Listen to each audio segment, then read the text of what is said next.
Hello and guten Tag from Cologne, Germany. Guten Tag, or let's say guten Abend. Guten Tag means a good day or good afternoon, and guten Abend means a good evening because it's now what's the time? 6:30 p.m. here in Germany right now while I'm recording this. So guten Abend, good evening. Oh, good day. I don't know when you're watching this. So today I want to react to 6 happily surprising things about living in America. This video is made by Lars in the Pound, and he's a British guy who lives in the USA for years now. And yeah, I'm really curious what he's going to tell. So here we go. Hello, I'm Lawrence and I'm on a quest to uncover all of the memos that Britain and America lost in the pond, and one of those memos pertains to the things that surprise us. Specifically, for me, the things that happily surprise me about living in the United States. Now, this might seem like a strange video to do at this time while many of us are trapped in our quarantine bunkers, but once we all... Quarantine bunkers, so this video is from already April 2020. So in the middle of the early Corona times, strange times, and it's amazingly 5 years ago or almost 6. That's awesome. Or as we say in Germany, krass.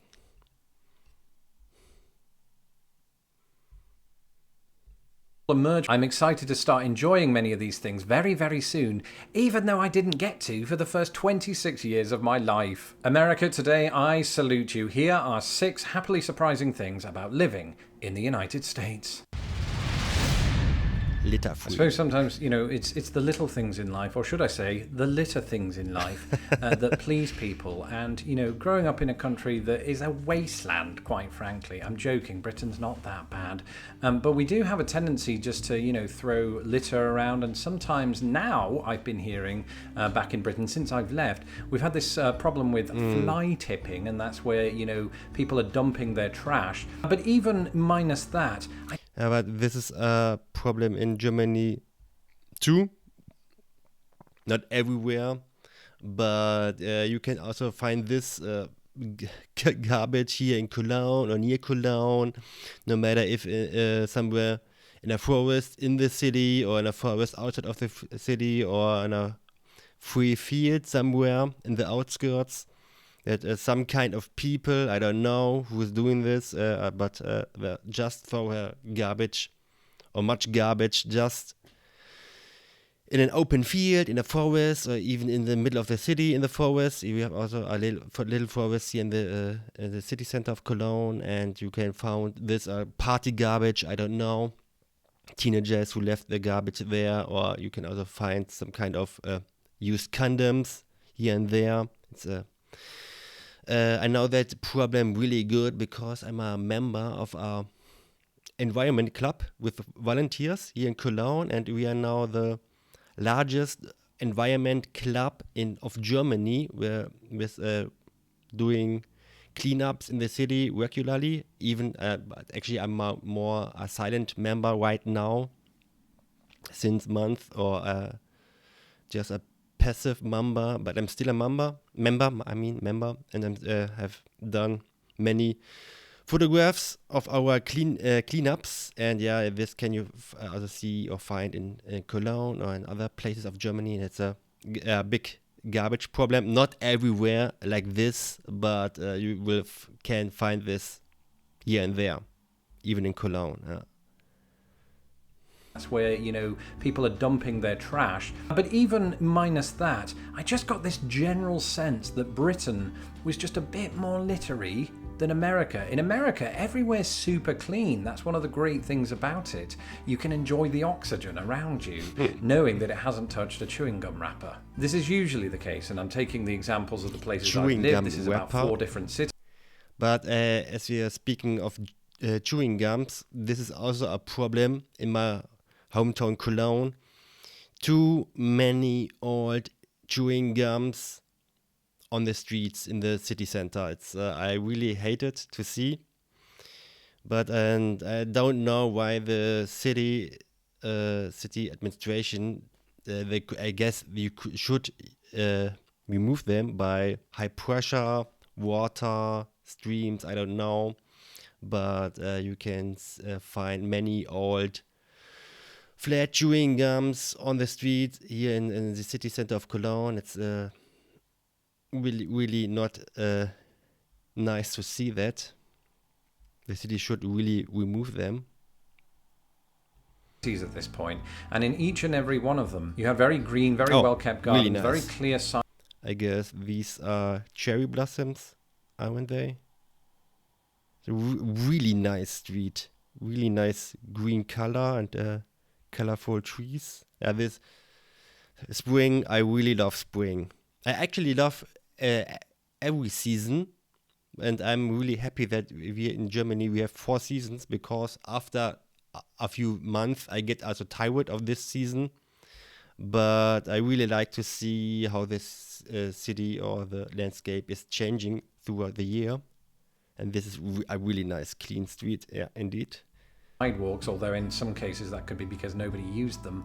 But it's really refreshing to go to the beach here in Chicago and not find discarded chippy wrappers or crushed Coca-Cola cans or used condoms. Americans, on the whole, are just better about not littering, and I know that sounds like a generalization of the wild variety, and it makes me sound like a crotchety old man telling people to get off his yard, but at least... But I guess in USA you will also find places or cities with more garbage or garbage on the streets, maybe in difficult areas like the Bronx of New York. That's a good question. How does it look like in the Bronx of New York nowadays? Because I know that term on the district since the 90s, but it's long ago that I heard, or no, 1 week ago I saw a walking tour video on YouTube through the Bronx. I should react to a video about the Bronx and how it looks like today. It's would really like. I'm really curious to see if this would be a quite dirty place in the States. My yard is clean. I mean, most in Britain are, to be fair. It's mostly the streets, and I should know, I grew up on the mean streets of Grimsby. It was actually a nice area, but sometimes the streets would still be littered with caviar containers. Der Ergo von Offinto ist der einzige Bürostuhl, der keine Ergonomiewünsche offen lässt. Er bringt alles mit, was du brauchst, um endlich... True. This one was hugely surprising, especially as a fan of football, or as they say in the rest of the English-speaking world, soccer, because, I'd always sort of understood... That's a good question. Why do Americans say soccer? And why do Americans say American football? Why do they call this American football football? Because in American football you use only your foot for the very first kickoff. As far as I know, because this should have another or different name and not football, the European football. So, but maybe we can find it out. What does ChatGPT say? Why do Americans call European football soccer?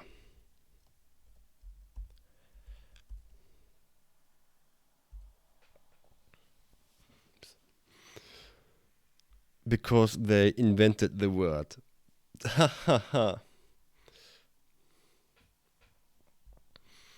Long answer, back in the 1980s. Actually my face is very white. I should change the light a bit. I look like a ghost. So I hope this is better, I guess. Rugby football, association football. People at Oxford loved making goofy slang by shortening words and adding like wagga for rugby. Yeah, why don't you call American football American rugby? That would make more sense, actually.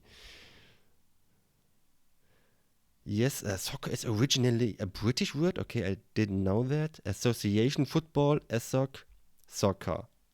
Alrighty. Okay, enough of that. Understood America to not be truly interested in soccer or football. And in many respects, this is still true. At least, when things are normal and sport is still happening, America still prioritizes NFL, basketball, hockey, and what's the other one? Baseball, above all other sports. And so it was just really surprising to this fresh-faced Brit who came equipped with a soccer ball to find that there were soccer fields aplenty. They were everywhere. Even in Anderson, Indiana, right, which is the place that I've lived that had the lowest population. But off the top of my head, I can already think of about 5 soccer fields in that city alone. They're very, very widespread, at least in the eastern portion of the United States. I can't speak for the sort of the plains and the Rockies, because can you imagine having soccer fields high up in the mountains? It might happen. If you live in those areas, let me know in the comments below. But I think one of the chief reasons that there are just so many of them is that they're very popular with school-age people. And of course, it is one of the most popular sports in the United States played by women. You've just got to look at the overwhelming success of the US women's national team, who've won at this point about 2.5 million World Cups. England, of course, still waiting on theirs. And speaking of waiting, that brings us on to this. America is known as the land of the free, and I always thought that was quite weird because, I always considered Britain to be quite free, as in we had freedoms, but then I started to think, well, maybe it comes down to the little things, right? Something I noticed, of course, and I've talked about on this channel, is you can get free refills in any kind of restaurant on your sodas. And the same is true of entering public toilets, except you don't drink the contents. Let's be clear about that. What I'm saying is, in Britain, sometimes, not all the time, but sometimes, public toilets will charge you an entry fee in order to use it. And I can understand why they do this. It's partly for the... In Germany, you also often have to pay to use a public toilet. Yesterday, for example, I have been to Düsseldorf, but it's quite near, in the near of Cologne, and I went to a Burger King, and there I had to pay 50 cents even when I was a customer there, and that's actually weird. But I understand that if you go, for example, here to the Cologne Central Station, that you have to pay there 50 cents or even €1. But otherwise, that means that those toilets get cleaned regularly and are really, really clean then. And that's the advantage of when you have to pay for toilets, that those toilets are way more cleaner than public toilets where you didn't have to pay. But I guess those don't exist anymore. But if you go to a restaurant, you actually don't have to pay anything if you are a customer there. The upkeep of said public normally, yeah.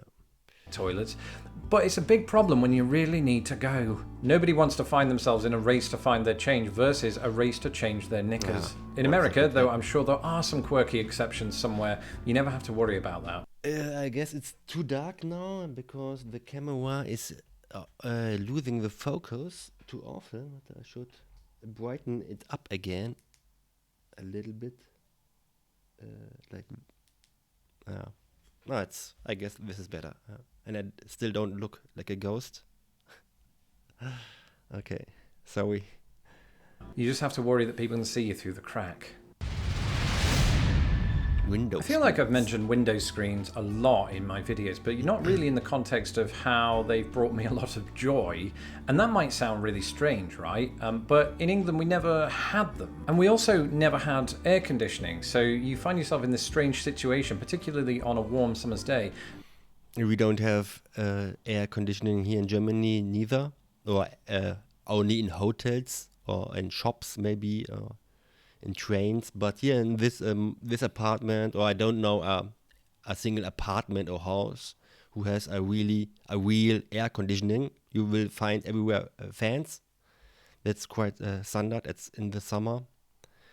but air conditioning is not really a thing in Germany, like Britain. Of having to open the window just to get some fresh air in. But of course with that comes some other things. Things like, mosquitoes, which to be fair in Britain aren't anywhere near as bad as they are in the American Midwest. Or Big Daddy Longlegs, or, bees. Bees can get in the house, and who wants that? Now, bees and wasps and things like that are probably the most dangerous things that might get into your house in Britain. So it's not really a huge concern, but it can be an irritation. And it's an irritation that's largely alleviated in the United States by the existence of these window screens. I'm not saying that insects don't get in at all. I mean, I've seen enough ant colonizations in my kitchen to know that that's not true. Wenn mein Trip gut aussehen soll, darf das dabei nicht fehlen.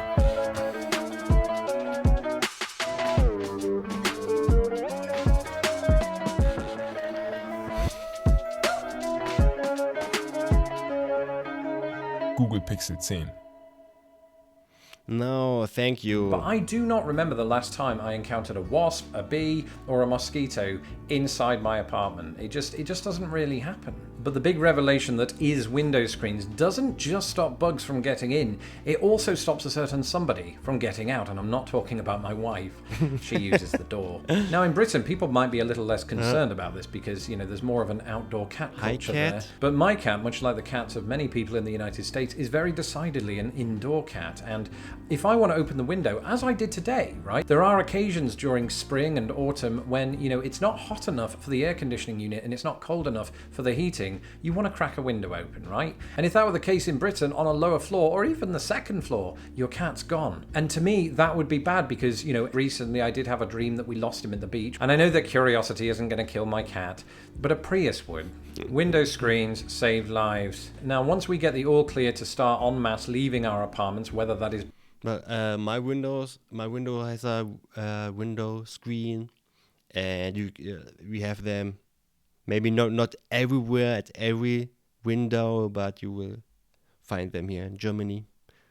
By the door or the window, then there's one aspect of America I will never take for granted again, and it's this.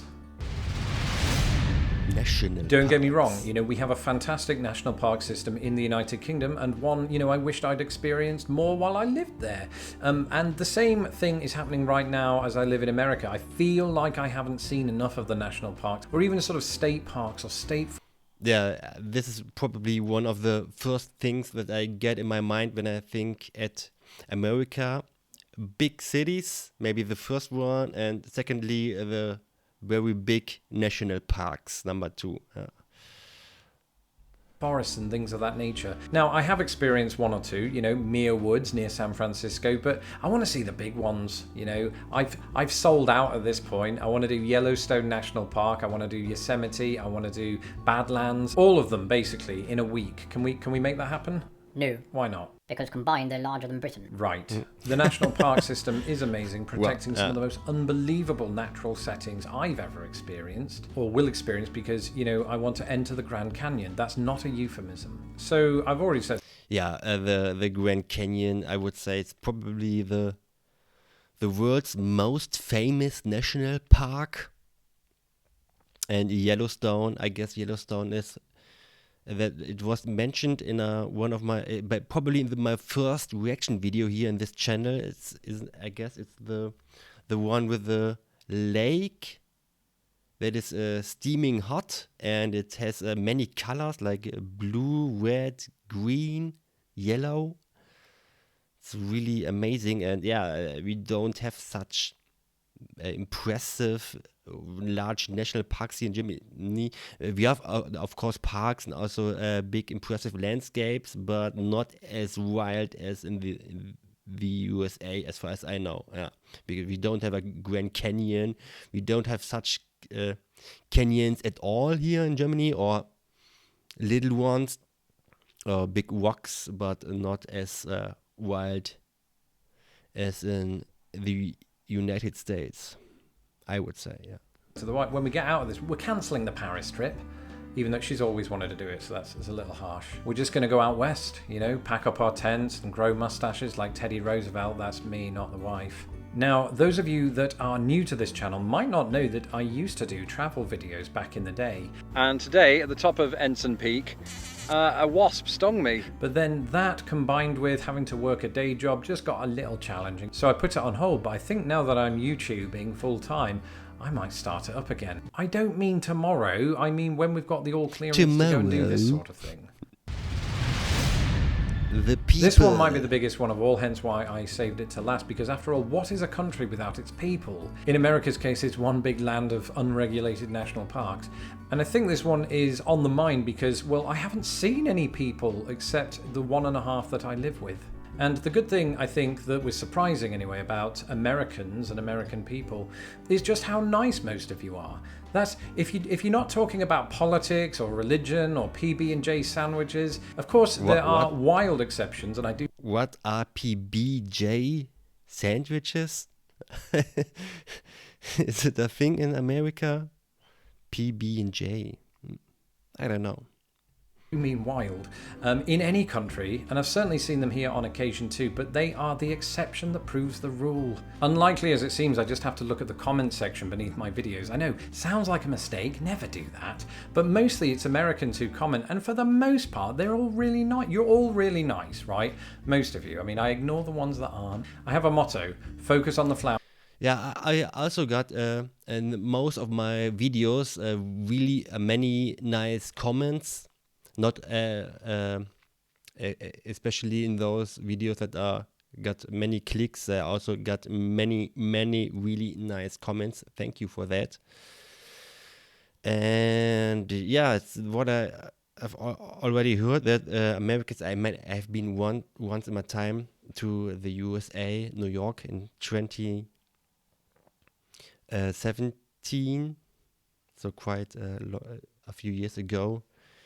And yes, I guess a stereotype that Americans are more open or more talkative or more extroverted and easier to talk with, or that it's easier to start a conversation to strangers in the USA than here in Germany. Maybe why the German cliche or why the German stereotype is more reserved, or Germans don't like small talk, but it's actually not true.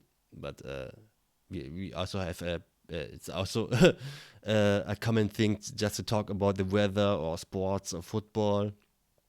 But I'm quite sure that it's easier to talk to American strangers than to talk to German strangers, and especially in elevators. Here in Germany, is it the same thing in the USA too? That it's like an unspoken law that if you're in the elevator, no one is talking for minutes. It's always you have always awkward silence.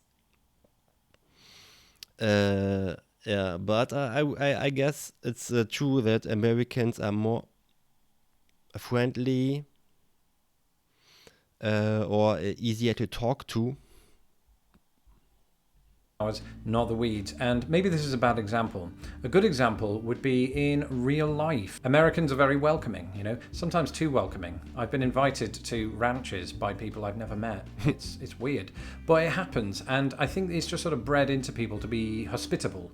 There's a lot of hospitality. You often hear of Hoosier hospitality, where I lived in Indiana. You hear of Southern hospitality, an appreciation for other people that goes missing on Twitter. But for the most part, you don't have those kind of interactions in real life, or at least that's been my experience of it. The interactions you have, I think, are mostly very nice. I think of going into shops, I think of going into restaurants, and I know that it's part of their job to treat the customer well. It can be split into two camps. Either you get that really sort of over-the-top cheeriness because they want a higher tip, or it feels very genuine, specifically when you're in a shop and you just strike up a conversation with somebody. It's much easier to do, I think, than perhaps in Britain. We're a little more guarded, I think, about certain things like that. Wild generalization again, and of course, I'm not saying that Americans are better than British people, but I think it's worth mentioning because if you're coming here and you expect everybody to fall into sort of one of 5 categories, right? Either a seedy boss type from an 80s Wall Street movie, a stoner kid, a surfer dude, they're one one and the same, all of the characters from Friends or Norman Bates from Psycho, then you're going to be disappointed or happily surprised, as I was. That's it for this episode. Thank you for joining me. Let me know in the comments below, specifically if you're not from America, what you were surprised that I was surprised about. And if you are from America, same. Listen, I divulge this kind of information on Twitter, where I just talk about British and American things in general. If you would like to be a part of that community, you can follow me at Lost in the Pond US, and do not forget to subscribe to this channel so that my videos don't get lost in the pond. Finally, as ever, the longer this quarantine situation goes on, the more I am thankful for my patrons who have helped support this channel during this time. Alrighty. Thank you really much for this interesting video, Dear Lost in the Pond. I don't know your real name. And yeah, that was quite interesting. Please tell me when you are from America. Do you agree with him? Or yeah, when you live in the America, please tell me. But I guess all his points sound all right. So give also this original video, a thumb up. My video, please like my video too. And thanks for watching. I hope you subscribe to my channel. I would really appreciate. And yeah, thanks for watching. And tell me in the comments what you think about his points and what he said. And yeah, goodbye and auf Wiedersehen from Cologne, Germany. Tschüss.